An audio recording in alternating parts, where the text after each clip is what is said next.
Magandang hapon po, Congressman PM. Si Princess Jordan po ito ng Congress News. Good PM, Princess. And good PM sa lahat ng followers ng programa natin. Kung kumusta po ba ang inyong preparasyon at of course pangangampanya, ilang araw na lamang at halala na? Yes, 11 days na lang, no? Tapos na ang kampanyahan. Pero ngayon, I think yung preparations namin is more on preparing the people to vote na lang, to actually vote sa actual na araw. Pagkatapos, pag-train ng mga workers natin, para and watchers para alam nila yung gagawin nila on election day.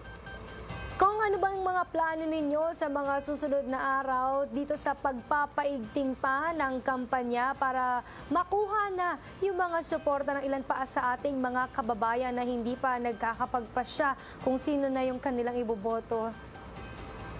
Well, definitely mangangampanya kami at ang buong team namin sa iba't ibang lugar. Si-fight pa natin. And then at the same time, nagbabantay lang din tayo sa mga fake news tsaka sa mga vote buyers.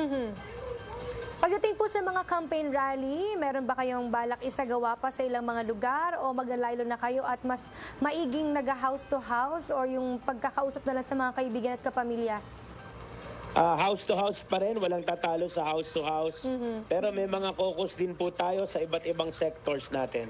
Ano naman yung mga hamong kinaharap nyo ba ngayong campaign season? Ako, ilang araw na lang, pero ano ba yung medyo nahihirapan kayo na gawin sa mga nakaraang o nakalipas na mga araw? Well, una, mahirap dahil umuulan.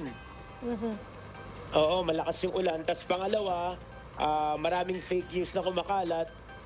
Kaya imbis na mangampanya based on performance, kailangan minsan sagutin mo pa yung mga fake news, di ba? So, distraction talaga yung fake news. Kaya, yun, sana, mawala-wala yung mga ganong ginagawa, lalo na sa panahon ng kampanyahan.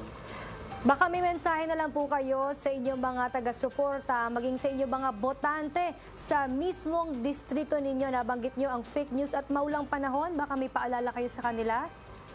Unang-una, mainit na, umuulan pa. So, laging magbitamina ang ating mga botante na nandyan. Pangalawa, laging suriin ang mga binabasa kung may katotohanan ba ito sa Facebook or sa ibang forms ng social media. Tapos pangatlo, siyempre, kung sino yung kilala ninyo, yun yung alam ninyo na tama para sa inyo.